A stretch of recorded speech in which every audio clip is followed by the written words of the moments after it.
जी, अस्सलाम वालेकुम रहमतुल्लाहि व बरकातुहू। साबिक चेयरमैन एफबीआर जो इमरान खान के दौर में चेयरमैन एफबीआर लगे और जिनको इमरान खान अपनी ज़ाती ख्वाहिश पर लाए, शब्बर ज़ैदी साहब। और जब शब्बर ज़ैदी आए तो उस वक़्त बड़ी मीम्स बनी, सोशल मीडिया पे बड़ी एक कैंपेन चली कि पहले माएँ अपने बच्चों को डराया करती थी कि सो जा, गब्बर आ रहा है।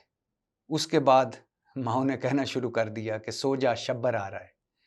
तो शब्बर ज़ैदी साहब ने फरमाया है कि अगर इमरान खान की हुकूमत या तरीके इंसाफ की हुकूमत रहती तो मुल्क मुआशी तौर पर तबाह हो जाता। और शब्बर ज़ैदी साहब ने यह भी फरमाया है कि मैंने जो कुछ भी करना चाहा माफियाज आड़े आ गया। अब शब्बर ज़ैदी साहब की यह बात तो ठीक है कि जब उन्होंने तंबाकू माफिया, जो खैबर पख्तूनख्वा में बहुत बड़ा माफिया है और जिसमें वो अरबों खरबों कमाते हैं तंबाकू माफिया में, जब उस पर हाथ डालना चाहा तो असद कैसर और बाकी सारे लोग, ये परवेज़ खटक साहब के में जो ग्रुप में शामिल हैं, ये सारे लोग आ गए और तंबाकू माफिया पे हाथ ना डाला जा सका। जब आटा गंदम स्कैंडल पे हाथ डाला जाने लगा तो मानिकाज और गुज्जर आड़े आ गए। और जब शुगर माफिया पर हाथ डाला जाने लगा तो जहांगीर तरीन ग्रुप बन गया और इस मुल्क की जमहूरियत ही खतरे में पड़ गई। और जब महंगे बिजली घर मुआहदों की रिपोर्ट पब्लिक हुई और उस पर कुछ बात होने लगी तो हमारा हिमालय से ऊंचा, समुद्रों से गहरा, शहद से मीठा दोस्त मुल्क नाराज हो गया।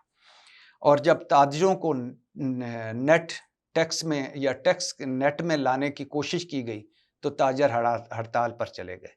और जो बड़े मगरमच्छ थे, बड़े जो इस मुल्क की अशराफिया है, जब उस पर इमरान हुकूमत ने हाथ डालना चाहा तो ना सिर्फ हुकूमत खतरे में पड़ गई बल्कि उल्टा इस माफियाज ने इमरान खान से नैब तरमीम करवाई, बल्कि सब्सिडीज ली इंपोर्ट एक्सपोर्ट पर और मन मर्जी के रिलीफ लिए। और एक वक्त आया कि यरगमाल हो गई तरीके इंसाफ हुकूमत। यहाँ तक तो बात ठीक है क्योंकि ये माफियाज का मुल्क है। फिर ऊपर से इमरान खान की हुकूमत दो चंद वोटों की मेजॉरिटी से थी, एक बड़ी थिन मेजॉरिटी थी इमरान खान के पास इत्तेहादी। एक इत्तेहादी इधर हो जाता तो हुकूमत गिर जाती थी। तो लिहाजा यहाँ तक तो बात ठीक है, लेकिन ये कहना कि अगर इमरान हुकूमत रह जाती तो मुल्क मुआशी तौर पर तबाह हो जाता, ये मुझे नहीं लगता कि शब्बर ज़ैदी साहब को ये बात इस वक्त ज़ेब देती है। शब्बर ज़ैदी साहब जो कभी इससे पहले, इस चेयरमैन एफबीआई लगने से पहले बड़ों को टैक्स बचाने के तरीके बताया करते थे, जब उन्होंने टैक्स लगाने के लिए आए तो उनकी सबसे प्राइमरी ड्यूटी क्या थी? एफबीआर को बेहतर करना, एफबीआर में चोरियां रोकना, एफबीआर में करप्शन रोकना, एफबीआर को सीधा करना। लेकिन शब्बर ज़ैदी साहब उसमें भी 100% नाकाम हुए। बल्कि उन्होंने एक मर्तबा कहा कि मुझे 1500 लोग चाहिए एफबीआर में, ये 6-7 हज़ार या इस हज़ारों लोग नहीं चाहिए।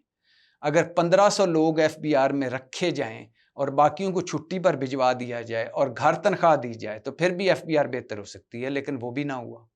तो शब्बर ज़ैदी साहब अपनी प्राइमरी ड्यूटी में फेल हुए।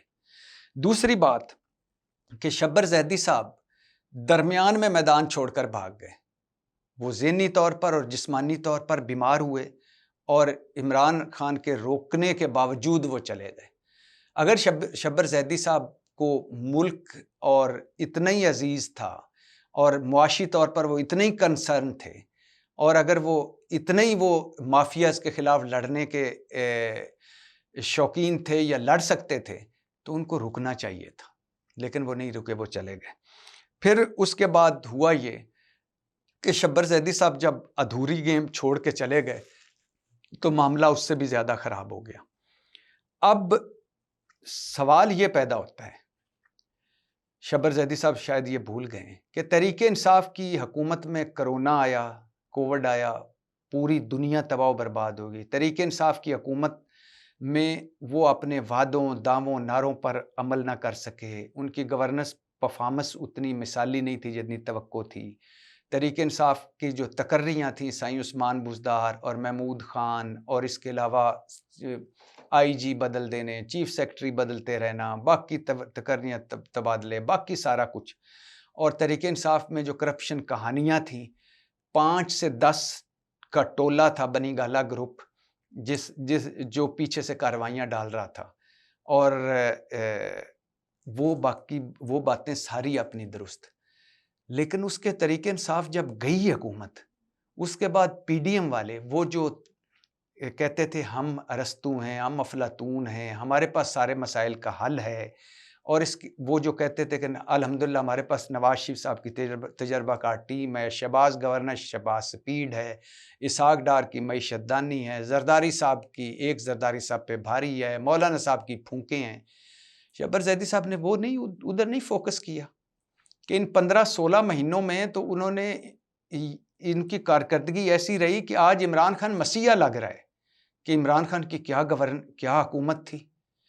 जो इन 15-16 महीनों में मईशत का हाल हुआ, सवा सत्यानाश, सियासत का जो हाल हुआ, सवा सत्यानाश, मुआशरे का जो हाल हुआ, सवा सत्यानाश, मुल्क का जो हाल हुआ, सवा सत्यानाश। मिडिल क्लास रुल गई, गरीब रुल गया, तनख्वाहदार रुल गया, सफ़ेद पोश रुल गया, रुपया रुल गया, स्टॉक एक्सचेंज रुल गई, ज़र मुबादला रुल गया, बाहर से जो पैसे आते थे ओवरसीज से वो रुल गए।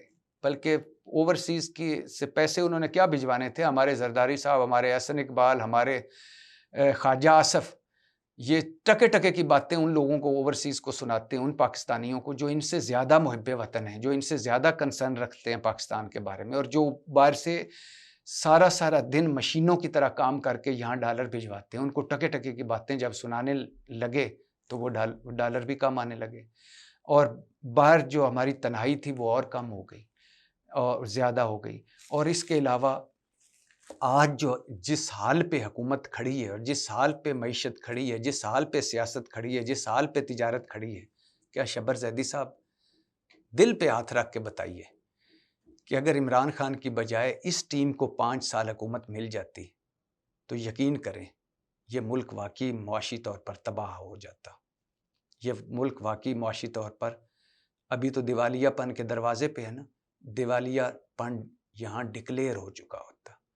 तो शब्बर जैदी साहब जब मौका था कुछ करने का तब अब भाग गए। ये बड़ा आसान होता है टेलीविज़न पर बातें करना, उस वक़्त या तो डिलीवर कर देते या फिर आज चुप करके बैठते।